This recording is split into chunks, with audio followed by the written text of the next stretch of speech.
firman yang disampaikan seringkali ada pengulangan, tapi bukan hanya itu saja. Seringkali bentuknya seperti pengajaran, ya. Dan saya mau katakan itu benar, gitu. Itu benar karena pengajaran adalah fondasi. Tanpa pengajaran tidak mungkin kehidupan orang Kristen dibangun di atasnya. Jadi pengajaran itu penting. Nah, sejak awal tahun 2026 ini memang ada tema-tema yang berurutan yang mempersiapkan kita untuk sesuatu yang lebih besar. Ya, saudara ya. Kalau kita lihat tema 1 tahun ini adalah the year of decision, di mana tahun-tahun ini adalah tahun-tahun pengambilan keputusan. Bukankah kehidupan kita ini setiap hari selalu ada keputusan-keputusan yang harus kita ambil. Namun kadang berapa banyak keputusan-keputusan yang diambil itu ternyata tidak membuahkan hasil yang baik. Jadi kadang seseorang itu mengambil satu keputusan dan di ujungnya mereka katakan, aduh kenapa saya bertindak begini, kenapa saya mengambil keputusan ini dan sebagainya. Nah, oleh sebab itu penting bagi kita menyelaraskan keputusan-keputusan yang kita ambil ini sesuai dengan kebenaran firman. Dan itu akan mengurangi tingkat kesalahan, tapi lebih daripada itu, keputusan-keputusan yang kita ambil di dalam Tuhan, itu Tuhan akan ikut campur di dalamnya. Ya. Manusia bisa mengambil satu keputusan untuk bertindak, tapi apakah Tuhan ikut di dalamnya? Itu menjadi satu pertanyaan yang besar. Kemudian masuk di dalam bulan Januari itu adalah lembah keputusan, jadi penekanan, the valley of decision. Dan kemudian Februari adalah lembah ujian, karena setiap orang pasti akan melewatinya, saudara ya. Karena kita berkata kita adalah orang-orang yang beriman, benarkah demikian? Dan tentunya perlu diuji. Dan kemudian dilanjutkan dengan lembah pemurnian. Nah, ini kan satu rangkaian gitu, saudara. Jadi nggak bisa kita pisahkan atau apa.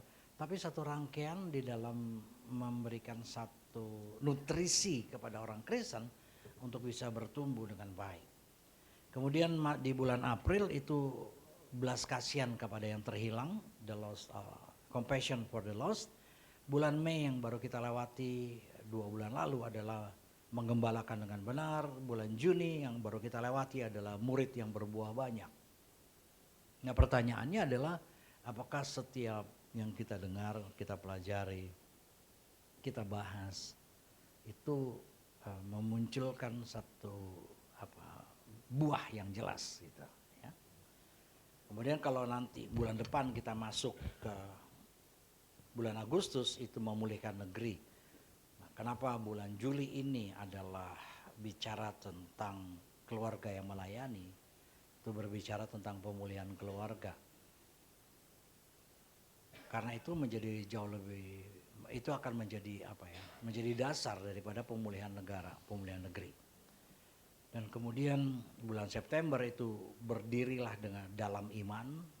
Kalau di bulan-bulan Februari dan Maret itu ujian iman, tapi bulan September itu kita membuktikan bahwa kita berdiri dalam iman. Bulan Oktober itu adalah anak-anak terang, itu temanya Days with No Darkness. Kemudian bulan November adalah suci dan saleh. Dan bulan Desember aku datang segera. So dari rangkaian ini semua kita bisa mengerti kemana arah daripada tema 1 tahun ini. Yaitu mempersiapkan setiap pribadi untuk kedatangan Tuhan yang kedua kalinya. Tapi kalau misalnya tahun 2026 Tuhan belum datang, jangan pusing tentang hal itu. Tapi anytime kita siap, itu yang paling penting, ya. Karena siap ini kan bukan hanya siap kalau Tuhan Yesus datang gitu, tapi siap kalau kita juga selesai di muka bumi ini. Oke, ini bukan ibarat penghiburan. Tetapi saya perhatikan bahwa tema 1 tahun ini memang tema tahunan yang setiap kali disodorkan kepada kita untuk kita bahas. Ini punya satu rangkaian yang membawa kita menjadi pribadi yang lebih kuat di dalam Tuhan. Nah, saudara, untuk bulan ini itu temanya adalah Family of Worship. Ayatnya diambil dari Yosua 24 ayat 15. Tetapi jika kamu anggap tidak baik untuk beribadah kepada Tuhan, pilihlah pada hari ini kepada siapa kamu akan beribadah. Allah yang kepadanya nenek moyangmu beribadah di seberang sungai Efrat, atau Allah orang Amori yang negerinya kamu diami ini. Tetapi aku, nah ini Yosua yang memproklamirkan perkataan ini di depan seluruh bangsa Israel pada waktu itu. Tetapi aku dan seisi rumahku kami akan beribadah kepada Tuhan. Saudara, di awal-awal daripada pertobatan saya, satu hal yang menjadi kerinduan yang besar adalah keluarga saya itu hidup sesuai dengan kebenaran firman ini. Ya, khususnya di bagian yang berwarna biru, tetapi aku dan sisi rumahku kami akan beribadah kepada Tuhan. Ini begitu kuat di dalam pribadi saya, dan juga ditangkap dengan penuh oleh istri saya, sehingga di jendela kita itu pernah ada tempelan yang isinya adalah firman ini, aku dan sisi rumahku, for me and my house we will serve the Lord. Aku dan sisi rumahku kami akan beribadah kepada Tuhan. Dan karena ini begitu kuat di dalam diri saya, dan tanpa saya sadari, dan kami berdua karena kami melihat sesuatu yang dalam dari kebenaran firman ini, satu-satu waktu kami berdua ngobrol, saya bilang, iya ya, kita membangun kehidupan kita dengan basic keluarga. Bahkan tanpa dirasa, di dalam pelayanan ini pun itu berbasis keluarga. Nah, saudara, sesuatu yang memang tertanam dalam di dalam kehidupan seseorang, itu akan mewarnai kehidupannya, bahkan akan mewarnai dan berdampak kepada banyak orang yang lain. Jadi saya cuma mau sampaikan apa yang ada di dalam diri saudara, itu akan mewarnai kehidupan seseorang itu. Kita bisa tahu bahwa orang ini hidupnya seperti ini, orang ini hidupnya seperti itu, karena memang itu yang dia percayai. Gitu. Itu yang dia yakini. Dan persoalannya begini, kalau itu hanya berdampak kepada dirinya sendiri, ya oke lah. Tetapi seringkali itu berdampak kepada orang lain, dan banyak kali dan lebih parah adalah berdampak kepada orang yang paling dekat dengan dia. So, keputusan dari setiap pribadi akan mempengaruhi keluarga kita. Jadi ini penting sekali, dan ini menjadi passion di dalam, bahkan mungkin saya terobsesi gitu ya, lebih dalam lagi tentang ayat ini, bahwa aku dan sisi rumahku kami akan beribadah kepada Tuhan. Dan hanya oleh anugerahnya kami sekeluarga boleh terlibat di dalam pelayanan di bidang kami masing-masing. Ya, tidak full time seperti saya pribadi, tapi anak saya mereka juga terhisap. Dan ini akan kita lihat. Dan saya melihat bahwa ini anugerah sebenarnya, karena di tengah ketidaktahuan saya di dalam membangun keluarga, ternyata Tuhan bawa kepada satu situasi di mana firman itu hidup. Dan firman ini yang betul-betul tertanam dan tajam di dalam diri saya, sehingga firman ini hidup, dan firman ini hidup oleh Tuhan sendiri tanpa saya mengerti, tanpa saya harus tahu mesti berbuat apa. So, oleh sebab itu saudara, penting bagi setiap orang Kristen untuk menangkap satu kebenaran firman apapun itu, hidup itu di dalamnya, dan Tuhan akan bekerja. Amen. Jadi ada banyak orang Kristen yang bilang gini, saya kepingin Tuhan kerja, saya kepingin Tuhan pakai saya kepingin lihat sesuatu pekerjaan Tuhan yang besar. Oke, mulailah dari titik yang paling rendah, yang paling dasar, yaitu kebenaran firman yang menjadi pegangan di dalam hidup saudara. Saya berikan satu contoh misalnya. Satu ayat yang tidak pernah dan tidak mungkin dilupakan oleh istri saya adalah Yohanes 6:63. Dan ayat itu begitu mencekam, ayat itu begitu menghidupi dia, sehingga kalau bicara tentang sakit penyakit, dia tahu persis bahwa daging tidak berguna, tapi perkataan Allah itu yang penting. Dan dia tahu persis bahwa kita di dalam Tuhan, Tuhan akan bawa kita dalam satu kehidupan kesehatan yang baik. Saya tidak katakan bahwa kita ini akan selalu tetap fit, enggak saudara. Tadi saya bicara dengan seorang rekan, yang namanya usia itu tidak bisa dibohongi. Tapi saudara, kebenaran apa yang saudara ambil? Gitu. Misalnya saudara ambil satu kebenaran tentang jujur.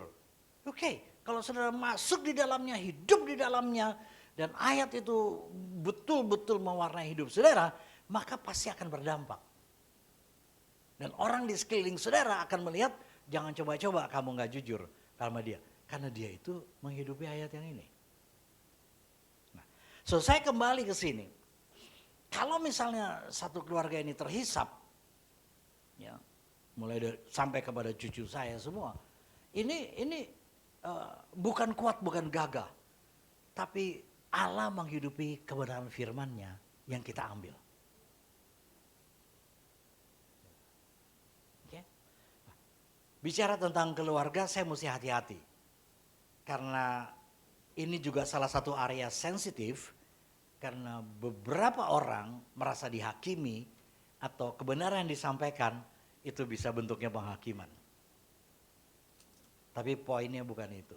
Ya, tentu saja mimbar ini tidak boleh dipakai seperti itu. Jadi apa yang bisa kita hidupi dari kebenaran firman, dan temanya adalah family of worship. Karena kehidupan yang di dalam Tuhan, yang bertumbuh dalam Tuhan, atau kehidupan-kehidupan yang tidak berlandaskan firman. Saudara bisa lihat di pertemuan-pertemuan di meja makan misalnya. Saudara bisa lihat di sana. Itu satu hal yang mudah sekali kita bisa lihat. Ya. Atau akhir-akhir ini dengan perkembangan teknologi dan sebagainya. Bangun tidur apa yang saudara pegang? Apa yang saudara buka? Dan itu akan mewarnai. Itu nggak bisa apa ya, nggak bisa, saya cuma iseng-iseng, enggak saudara. Habit, kebiasaan yang saudara terus hidupi akan berubah hidup seseorang. Ya.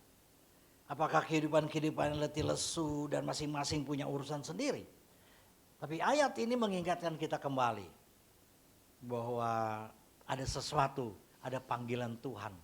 Dan bagi saya ini panggilan tertinggi.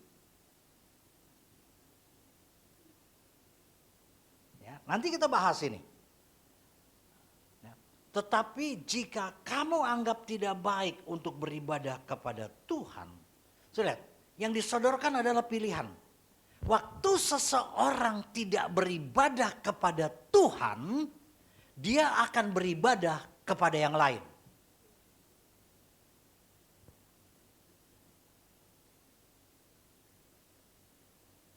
Oke. Jadi enggak Pak, saya ateis. Itulah ibadahnya. Jadi jangan katakan ateis itu tidak beragama. Itu agamanya. Nah, ayat ini datang kepada kita menyodorkan pilihan untuk beribadah kepada Tuhan atau ibadah kepada yang lain. Dan saudara tahu, nah, atau saya mau sampaikan kalau saudara belum tahu, ini berbicara sangat tipis antara penyembahan ke Tuhan atau penyembahan kepada berhala.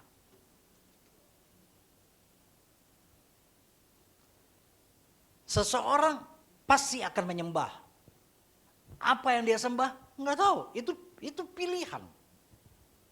Nah, Yosua menyodorkan, kamu mau pilih beribadah kepada Tuhan atau pilih kepada siapa kamu akan beribadah? Saudara perhatikan ya. Jadi pilihannya gini, kita ibadah ke Tuhan atau kepada siapa yang kamu pilih untuk beribadah. Itu sebabnya tadi saya katakan di awal ibadah ini bahwa kita adalah orang yang paling beruntung Karena secara fisik hari ini kita beribadah kepada Tuhan. Kita memilih.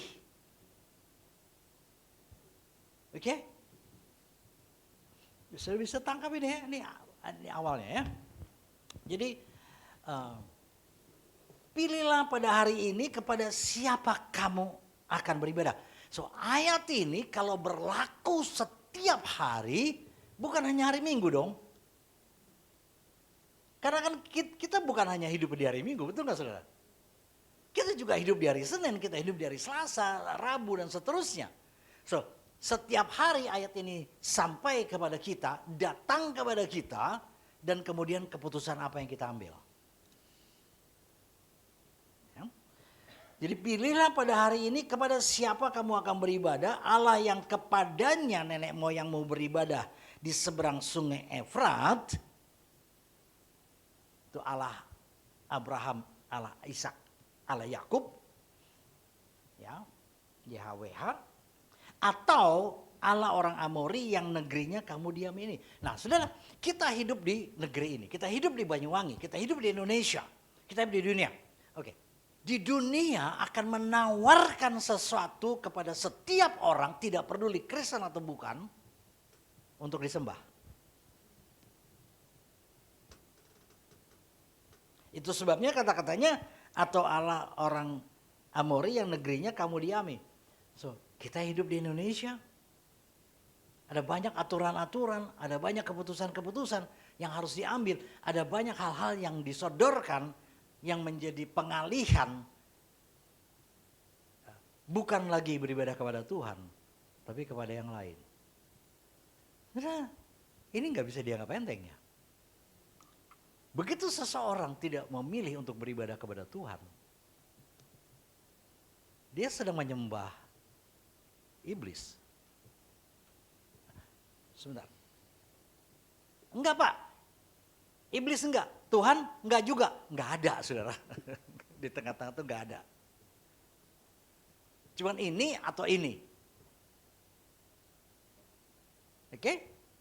Ya, jadi, nah, Yosua menyampaikan ini kepada bangsa Israel setelah 40 tahun mereka di padang gurun, sebelumnya 400 tahun mereka ada di tanah Mesir, mereka kehilangan Tuhan. Itu di tanah Mesir. Kenapa? Karena mereka disodorkan kepada dewa-dewa yang ada di negeri mereka. Nah, kita hidup di sini, kita juga disodorkan dengan dewa-dewa itu.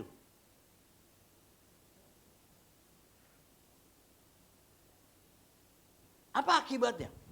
Saudara, 440 tahun bangsa Israel di tanah Mesir. Awalnya mereka pergi ke tanah Goshen. Dan kemudian mereka masih bersama Tuhan. Tapi waktu ada masalah hidup yang menerpa mereka. Ditekan dan sebagainya. Apakah mereka tetap beribadah kepada Tuhan, Allah Abraham, Allah Ishak, Allah Yakub, atau kepada ratusan dewa yang ada di sana? Itu dunia datang dengan tekanan, mengalihkan seseorang yang sebenarnya ke Tuhan kepada sesuatu yang lain. 40 tahun dibutuhkan oleh Tuhan untuk mengikis dan mengikis semua pemahaman-pemahaman di Mesir. Menghilangkan semua dewa-dewa yang mereka lihat di Mesir. Dan kemudian Tuhan menyodorkan kepada mereka. 40 tahun tidak cukup. Semua mati. Itukah kehidupan yang dipilih oleh orang Kristen saat ini? Enggak ada janji Tuhan yang mereka nikmati. Mujizat mereka lihat, yes. Banyak orang Kristen terima mujizat. Banyak orang Kristen lihat, wah perusahaan saya begini-begini. Oke, sampaikah di tanah Kanaan? Bahkan Musa aja enggak, karena dia sempat lolos. Tapi saya tidak berkata bahwa Musa masuk neraka ya. Bukan itu poinnya. Baik. Kok pagi-pagi kayaknya kita mesti nyanyi dulu ya. Kok panas banget gitu ya. Enggak, saya cuma mau gitu aja dulu. Nah, jadi Joshua kumpulkan semua, kemudian dia menyodorkan kepada orang Israel. Dan orang Israel bilang gini, enggak, kami dan keluarga kami akan menyembah Tuhan yang benar. Dan pada waktu itu bangsa aman. Saya lihat keputusan Yosua membangun keluarganya, memulihkan negeri. Saudara, teroris itu datangnya dari mana sih? Banyak orang Kristen mencibir teroris. Wah, nggak ada yang bagus dong teroris. Cuman saya mau bilang, teroris datang dari rumah. Ini statement saya. Teroris tidak pernah dibina karena direkrut oleh penjahat-penjahat dan sebagainya. Pertanyaan, kenapa bisa direkrut? Kenapa bisa diadop? Kenapa bisa diambil? Karena rumah tidak cukup kuat. Kebohongan-kebohongan atau kepalsuan yang ditimbulkan oleh panutan di rumah itu memunculkan benih pemberontakan.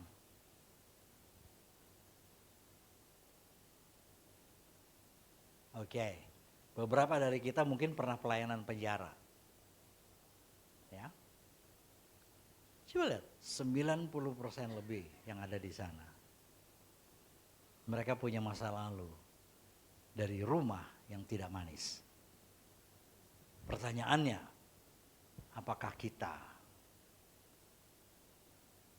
meneruskan itu, mengembangkan? Karena kita semua mewarisinya. Saya mewarisi, saya punya masa lalu tidak baik. Ya, keluarga kami tidak baik. Tapi waktu saya membangun keluarga, saya cuma bilang bahwa saya bukan ayah saya kan.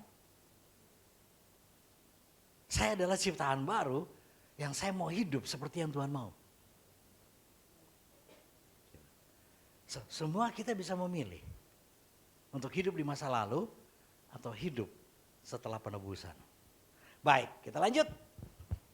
Nah, tanpa dasar yang kuat, keluarga akan dilanda oleh dunia yang menuju kehancuran.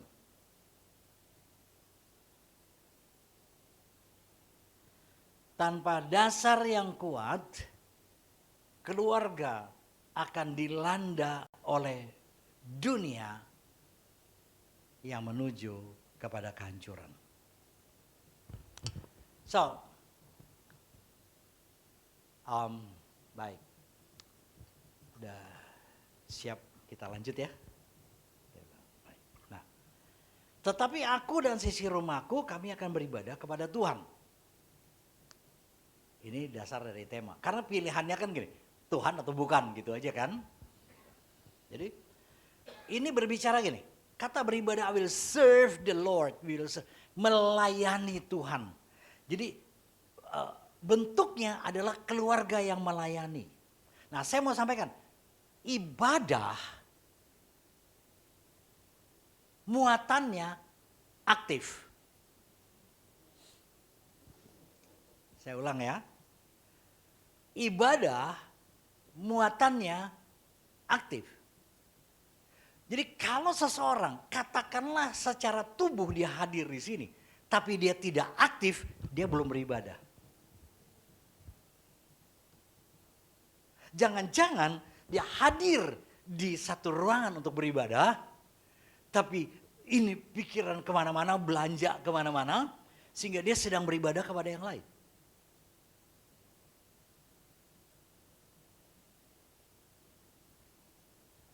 Oke? Ya, jadi ibadah itu aktif. Nah, bulan lalu kita bicara bahwa berbuah banyak, aktif kan? Jadi kalau ada orang Kristen tidak aktif dalam bidang apa? Mari kita lihat. So, keluarga yang melayani, seringkali, pelayanan saya bidang apa Pak? Jangan tanya saya. Saudara bisa pergi kepada pembahasan yang kita bahas minggu-minggu lalu di dalam Efesus pasal 2 ayat 10, Tuhan sudah menyediakan, mempersiapkan perbuatan baik yang saudara harus lakukan. Itu pelayanan. Jadi bidang apa Pak? Jangan tanya saya, tanya Tuhan. Nah, seseorang tidak bisa masuk sebelum dia dekat dengan Tuhan. Nah, kalau masuk kelas di RBS di minggu ini mungkin ya, itu akan ada tes karunia.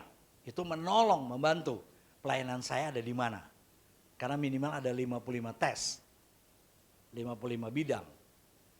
Jadi, keluarga melayani semua. Bidangnya apa? Efesus 2 ayat 10. Tuhan udah nyiapin kok. Cari aja. Nah, nanti ada panduannya, tapi mesti masuk kelas. Apa yang saudara suka, apa yang menjadi kekuatan, dan apa yang memberkati. 3 perkara. Itu sweet spot. Ya. Atau saudara bisa ambil Kolose 3 ayat 23. Lakukanlah segala sesuatu seperti untuk Tuhan, maka engkau akan menerima upah daripadanya. Oke? Jadi bidang pelayanannya apa? Nggak tahu. Pokoknya keluarga ini melayani. Nah, ini nggak mungkin muncul tanpa mereka lewat pemuritan. Itu sebabnya tema bulan lalu adalah murid yang berbuah banyak. Yaitu mendengar, mengerti, kemudian melakukan. Saya pelajari, kenapa orang sudah mendengar, kemudian orang mengerti tapi tidak melakukan. Saya cuma bilang gini, oke, kalau memang itu, kalau dia memang sungguh paham tapi dia tidak melakukan, ada ikatan.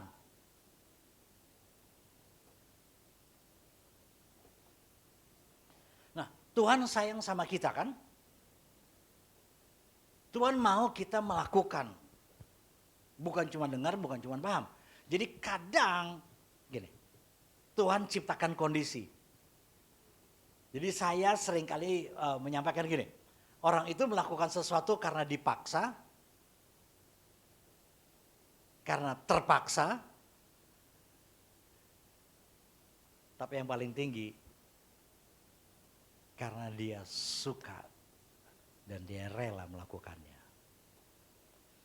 Minggu lalu kan kita yang belajar ya, ada 3 bola bekel kan?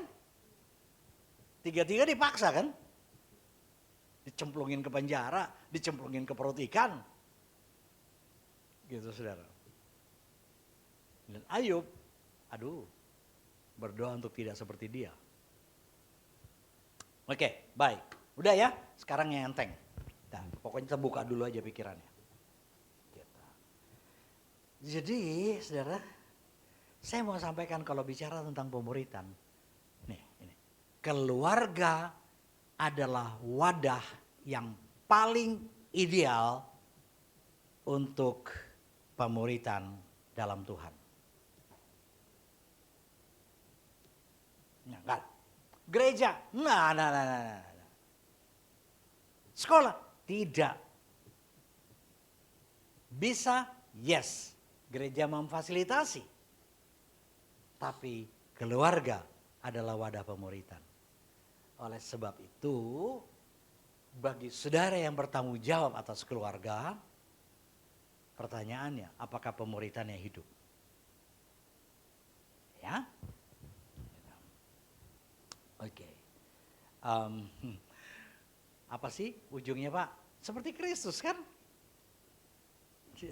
Betul ya? Jadi kita udah bahas semua tentang keluarga yang memuliakan Tuhan. Ya.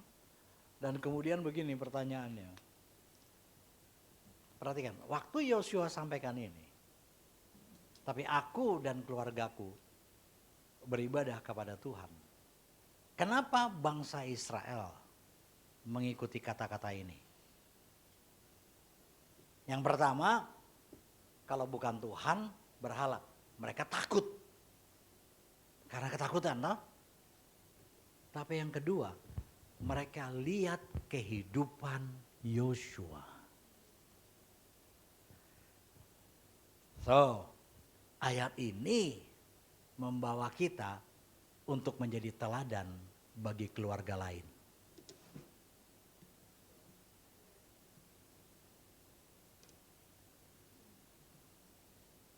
Kalau kita kehilangan pattern, kalau kita kehilangan pola bagaimana membangun keluarga, mari kita perlu orang-orang yang sudah membangunnya, mungkin belum finish, yang bisa menginspirasi kita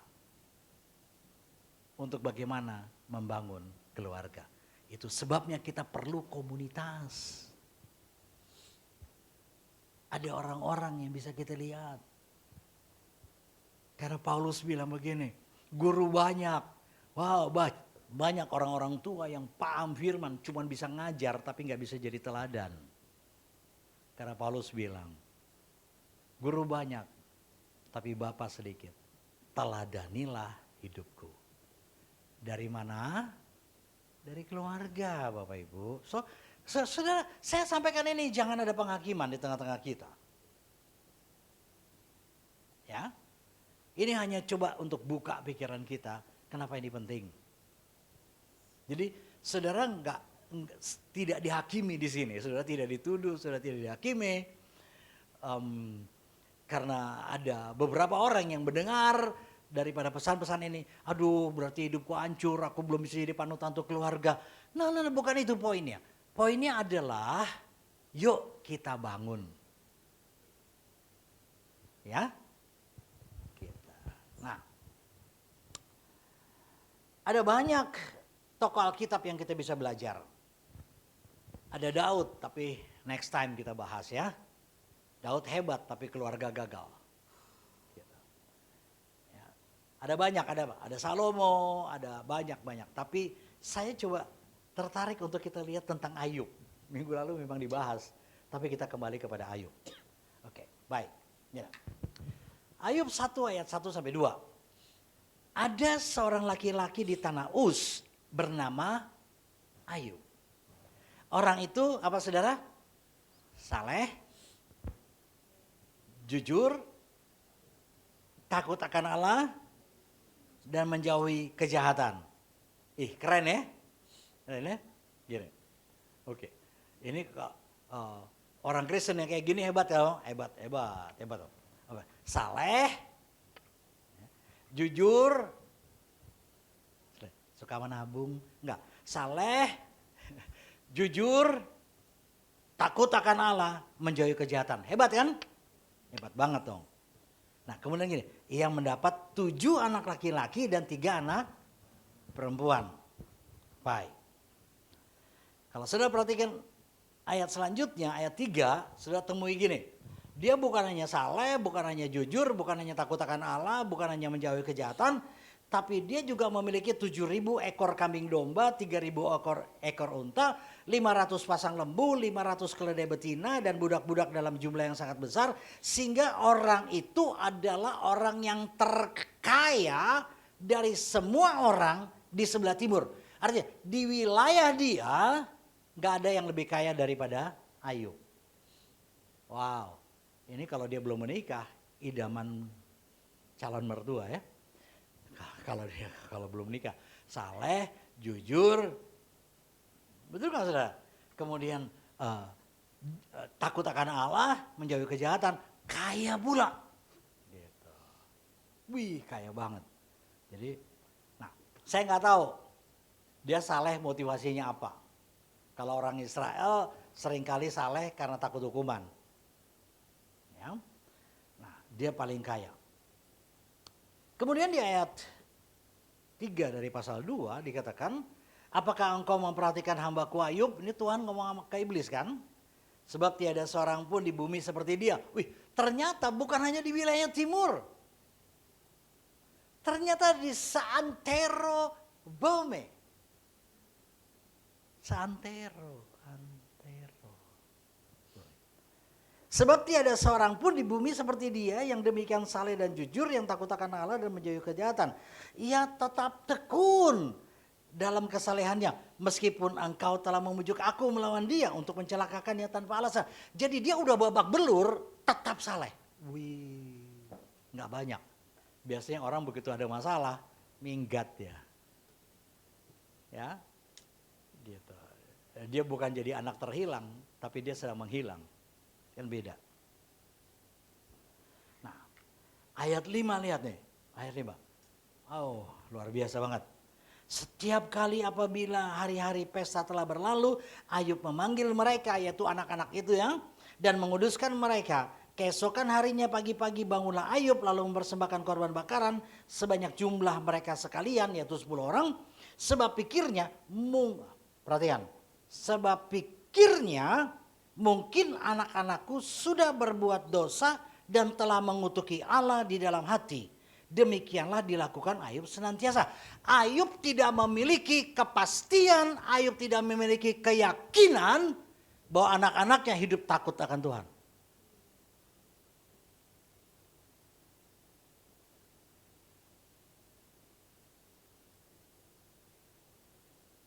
Yang dilakukan Ayub bagus? Yes. Tapi dia takut jangan-jangan anakku melakukan dosa. Artinya begini, dia saleh, dia takut akan Tuhan, semuanya. Tapi dia tidak membangun keluarganya untuk takut akan Tuhan.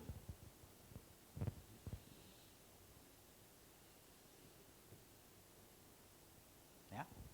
Nah, jadi Ayub saleh, anak-anaknya. Jangan-jangan nanti gini, Ayub masuk neraka, Ayub masuk surga, anak-anaknya di mana? Ya, memang kita tidak apa ya, nggak kenal gitu kan, di surga kan semua kudus. Tapi kalau misalnya ini hanya imajinasi, Ayub sampai surga dia bilang, anakku mana ya? Tanya sama malaikat, kat, anakku di mana? Dibuka list data. Nggak ada namanya. Wow. Ayub sayang sama anak-anaknya. Ya. Mungkin kalau zaman sekarang ini disekolahkan di sekolah yang paling mahal, disekolahkan di sekolah yang ternama, diwariskan pekerjaan dan sebagainya dan sebagainya dan sebagainya. Kelihatannya rohani, yes, tapi anak-anaknya. Istrinya Ayub, istrinya berkata begini, maka berkatalah istrinya kepadanya, masih bertekunkah engkau dalam kesalehanmu? Kutukilah Allahmu dan mati aja lo. Nah, maksud kata-katanya matilah. Coba, saya bisa bayangin kalau tiba-tiba istri saya bilang begini, kamu masih percaya sama Yesus? Kutuki aja dia. Itu ayah. Semua udah habis, harta habis dalam semalam. Tapi dia tetap mau berusaha untuk tetap ke Tuhan. Banyak orang Kristen tidak seperti itu. Dan kemudian anak semua mati. Orang yang paling dekat bilang gini, kutuki aja Tuhan. Kayaknya Ayub akan minta mati. Gitu. Jadi Ayub saleh saudara, cuman keluarganya bagaimana gitu loh. Jadi keluarga Ayub nih gimana? Ya, Ayub saleh. Tapi saya mau tanya, siapa nama-nama anak-anak Ayub? Dia punya anak. Gitu. Dia punya anak. Tapi anaknya tidak tercatat namanya di Alkitab.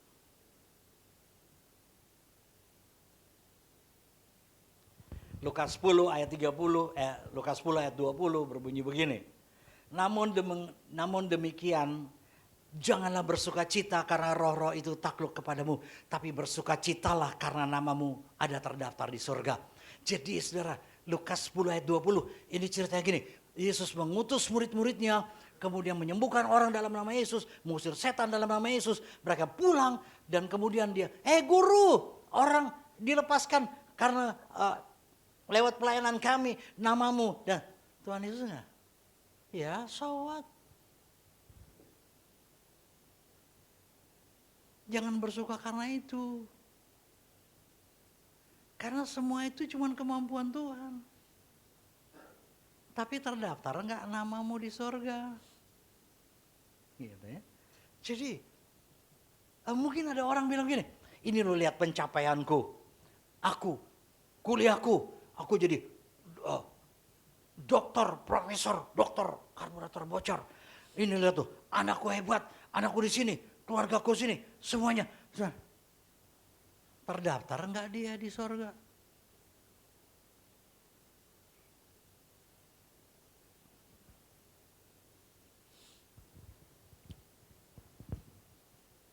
Ya, jadi ini cuma mengingatkan kita. Saudara jangan pulang terus langsung, oh anakku neraka semua. Enggak saudara, bukan itu. Coba berikan senyum kiri kanan. Anak-anak saya semua manis-manis, bilang gitu. Ya tapi enggak manis, enggak apa-apa nanti manis. Oke? Jadi jangan nanti pulang terus panggil anak-anak. Anak-anak kumpul. Papa mau bicara, mama mau bicara. Iya pak, iya ma. Namamu ada nggak di sorga? Anaknya bilang, Pak daftarin aku dong. Pendaftaran. Dibuka pendaftaran. Karena Matius 7 ayat 22-23 bilang begini. Pada waktu itulah aku akan berterus terang kepada mereka dan berkata, aku tidak pernah mengenal kamu. Nyala daripadaku kamu sekalian pembuat kejahatan. Ini kan pada hari-hari terakhir di mana orang sesak udah mepet panggil Tuhan. Tapi Tuhan bilang gini, aku gak kenal kamu tuh. Ayo, berapa banyak orang Kristen yang panggil Tuhan karena sesak? Ada banyak orang, berapa banyak orang Kristen yang berdoa karena udah sesak semua. Tinggalnya. Saudara yang model begitu, Tuhan bilang, kamu siapa ya? Kamu cari alamat yang mana sih? Ini bukan rumahmu loh. Itu kan ayatnya yang bilang gitu ya.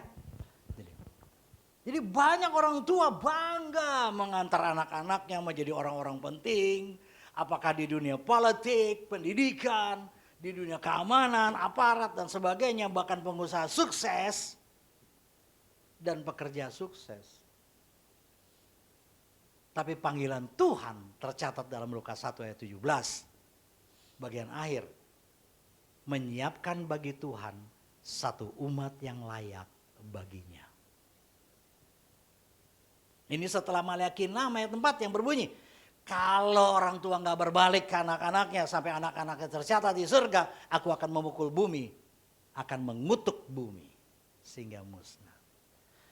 So janji nikah saya adalah saya akan mengairi dia dengan air dan firman.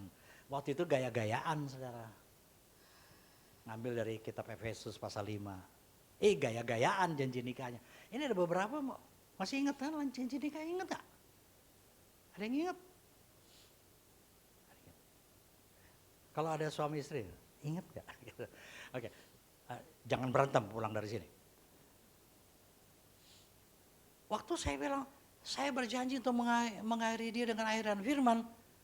Itu prakteknya babak belur saya saudara. Ayah. Mesti disalib. Efesus 5 kan gitu kan. Salib kan. Nah, saya bertanggung jawab menyiapkan dia menjadi umat yang layak bagi Tuhan. Lukas 1 ayat 17. Percuma pelayanan saya kalau dia nggak bisa disodorkan. Dia membawa saya begini. Saya menyiapkan anak-anak. Umat yang layak bagi Tuhan. Oke, panutannya siapa? Ya, yang mengerti jadi panutan. Jadi kalau yang mengerti baru istri, ya istrilah. Kalau papa mama belum ngerti, anak-anak ngerti firman ini, hidupilah. Karena kan akhir zaman, perhatikan kitab Yoel. Bagaimana anak-anak ini dipakai oleh Tuhan luar biasa. Orang tuanya bisa bertobat, betul gak? Jadi ini pesan untuk anak-anak muda. Jangan pulang, papa mamaku. Enggak saudara, nanti kita masuk. Ya. Jadi ini sebenarnya panggilan tertinggi. Panggilan tertinggi itu bukan khotbah. Wah, itu keliru berat itu. Ya, kita jangan sampai anak-anak kita tuh ada di dunia lain, tapi biarlah dalam kerajaan Allah atau keluarga kita. Nah, jadi kenapa penting? Karena keluarga adalah wadah Tuhan yang paling ideal untuk mengembalikan seseorang serupa dan segambar dengan Tuhan. Ini kuliah pernikahan. Maksud saya khotbah pernikahan. Enggak. Ale lagi. Ayub saleh, takut akan Tuhan, kaya, tidak menjadi jaminan keluarganya juga saleh dan takut akan Tuhan. Ya. Yang akan datang saya akan berikan beberapa tips, tapi ini basicnya dulu. Ini basicnya dulu ya. Nah, pemulihan Ayub kita akan selesai. Lalu Tuhan memulihkan keadaan Ayub. Dulu sudah ya? Perhatikan, ada kata setelah. Betul? Setelah apa? Setelah ia meminta doa untuk sahabat-sahabatnya dan Tuhan memberikan kepada Ayub 2 kali lipat dari segala kepunyaannya dahulu. Apa maksudnya ayat ini?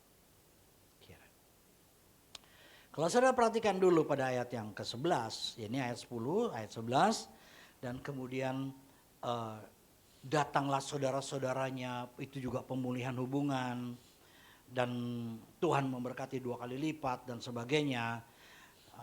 Dan saudara bisa dapati gini, setelah pemulihan Ayub, nama anaknya tercatat. Ada Yemima, ada Keisha, ada Karen Hapu. Terus ya, gitu. Ada gelarnya lagi, paling cantik. Gitu. Jadi saya cuma mau bilang begini, pemulihan keluarga Ayub dimulai dari pemulihan dirinya Ayub.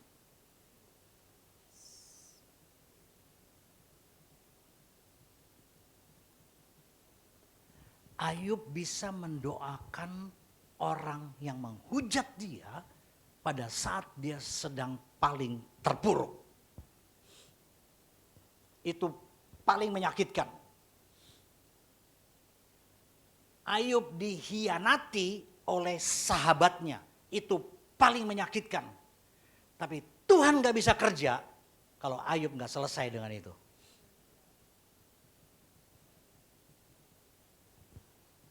So, adakah beban masa lalu? Adakah kepahitan-kepahitan, kekesalan-kekesalan? Saya mau katakan itu menghambat pemulihan Tuhan. Karena orang tidak bisa lihat Tuhan. Dia selalu melihat lukanya. Dia selalu melihat orang yang menyakiti. Maka dia tidak pernah bisa lihat Tuhan. Dia beres dulu dirinya. Yesus Raja Damai. Benarkah damai itu ada di dalam dirinya? Karena kalau Yesus ada di dalam dirinya Raja Damai, dia akan membawa damai ke sekelilingnya. Sudah pernah dengar gini? Begitu seseorang muncul, dia lagi. Nah, mendingan kalau nggak ada lu nggak rame, itu kan asik, masih asik kan?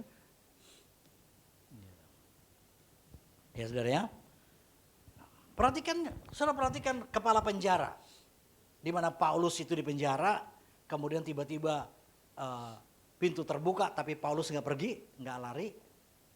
Pernah dengar cerita kan? Kemudian kepala penjaranya ketakutan setengah mati, dan kepala penjara bicara tentang keselamatan.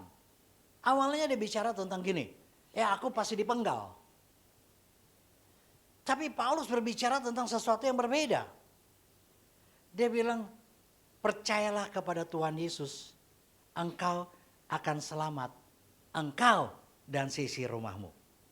Dimulai dari pemulihan kepala penjaranya.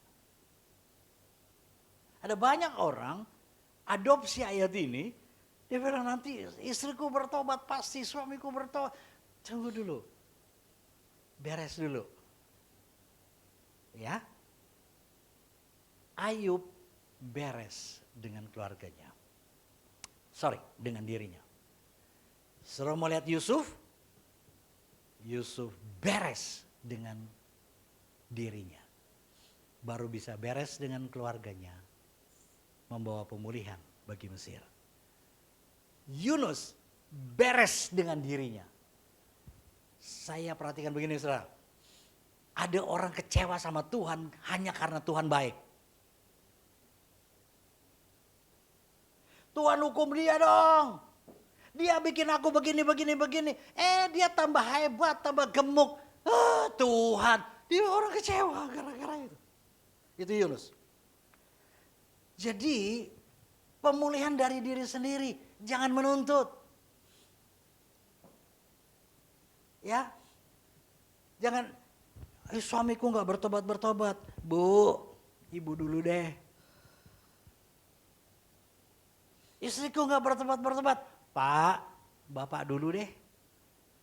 Bapak jadi teladan, mereka ikut. Jangan khotbah keluargamu. Anak-anak muda, aduh papa mama kacau balau. Dek, kalau kamu ngerti firman ini, kamu mulai dulu.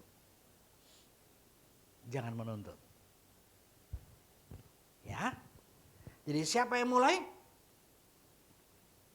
Mereka yang mengerti panggilan Tuhan tertinggi tentang ini. Mereka yang mulai. So, Ayub mewakili kita semua kan?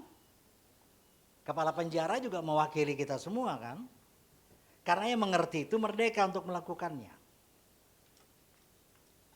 Kita bisa menikmati kehidupan dengan lebih baik.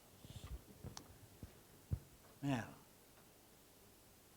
keturunan demi keturunan. Kalau Tuhan memberkati keluarga, Dia nggak hanya memberkati keluarga inti yang ada sekarang, tapi keturunan demi keturunan. Itu sebabnya saya tahu persis bahwa keturunannya diberkati Tuhan, keturunannya diberkati Tuhan, karena itu janji Tuhan. Ya. Pak Arifin nggak punya keturunan, tapi dia berbuah banyak. Ada orang-orang yang muncul sebagai anak-anaknya di dalam pelayanan. Yuk kita mulai. Ya saudara ya. So, sehingga kita Maleakhi ini nggak tergenapi tentang mengutuk bumi. Gitu. Ya. Jadi pemulihan diri itu gampang. Akui saja kelemahan kita di hadapan Tuhan dan lepaskan pengampunan. Bertindak, jangan sampai dipaksa, jangan sampai terpaksa. Setelah Ayub pulih, keluarganya pulih, yang terakhir ini nih, harta tidak lagi menjadi dewanya dia. Dia kan berkali lipat toh hartanya kan. Dia pulih dengan orang lain kan. Maka mudah bagi dia melepas yang ada. Saudara, ada banyak orang yang bertuhankan hartanya. Mereka bilang penyembah Tuhan. Enggak, mereka sedang penyembah berhala yang adalah hartanya. Itu sebabnya pemulihan dari diri kita sendiri. Nama-nama anak tercatat di Alkitab. Ya. Dan sisi rumah kita bisa menikmati kebaikan Tuhan. Let's pray.